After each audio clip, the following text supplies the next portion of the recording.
Hi, this is Nathan Irwin doing his informative speech on the Battle of Gettysburg. Here's my audience.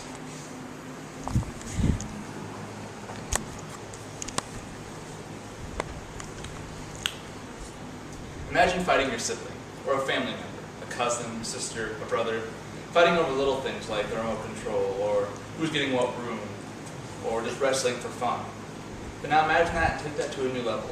Imagine that you're fighting for a passion or a feeling, or an idea that you believe is so strong that you're willing to kill one of your only family members to get what you want. This sounds kind of crazy, like a psycho or a serial killer or someone with some kind of problem maybe thinking something like this. But 200 years ago, it actually happened in our country, and the majority of the country did get involved. The Civil War ensued for 4 long years, and brother fought against brother, fathers fought against other fathers, cousins were fought, brothers were killed, over passions and beliefs they thought were so strong they were able to kill one of their family members to get it. In this speech, I'll be discussing the importance of Gettysburg, the turning point, the irony, and the levels that were involved to get us to the country we are now. Gettysburg is an interesting place, but many people don't know the interesting facts that actually happened there. It was the one turning point in the Civil War that actually caused the Union Army and gave them a big push into winning the war. See, the Confederates had been winning so many battles along the eastern and western coast, and especially in the western coast. If they were going more of a battle at the Battle of Gettysburg, they would have made it to Washington, D.C., ultimately destroying where the president would live and defeating the Union Army. At this point, General Lee had won so many battles on the eastern coast that he was starting to feel invincible, that no one could defeat him. He was by far the best general in the war, but his feeling of invincibility began to wear on him. At the Battle of Gettysburg, the third day ensued. He decided that one final charge needed to be made by the Confederates onto the Union safe ground to destroy them and ultimately win the battle. His right-hand man Longstreet warned him that it may not be the right choice to make. He told him that there was too much against them. They were going uphill, it was open ground, and they were outnumbered. General Lee ignored General Longstreet's opinion and ensued with the battle anyways. He put General Pickett in charge of what we now call Pickett's Charge. According to Lawrence Chamberlain, when the battle ensued, the Confederates were terribly defeated. Gettysburg ended, Union was victorious at a cost. So many fatalities gone on both sides that it almost was one of the top battles in the Civil War and in our entire history of having the most fatalities.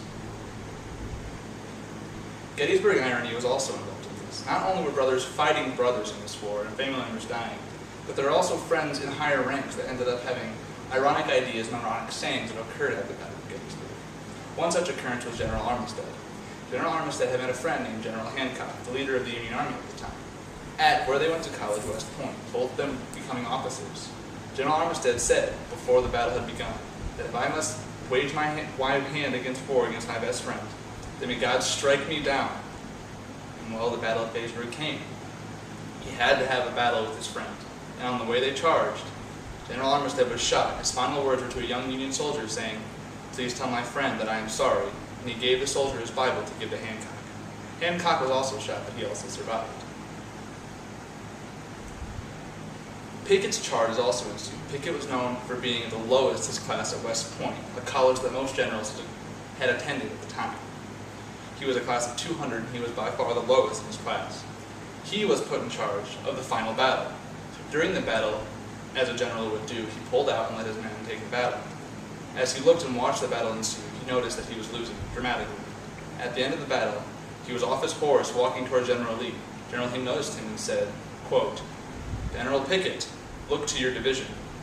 General Pickett looked back at General Lee and said, quote, "I have no division." After this, General Pickett did survive for quite a while, but the memories of his division always haunted him to the day of his death.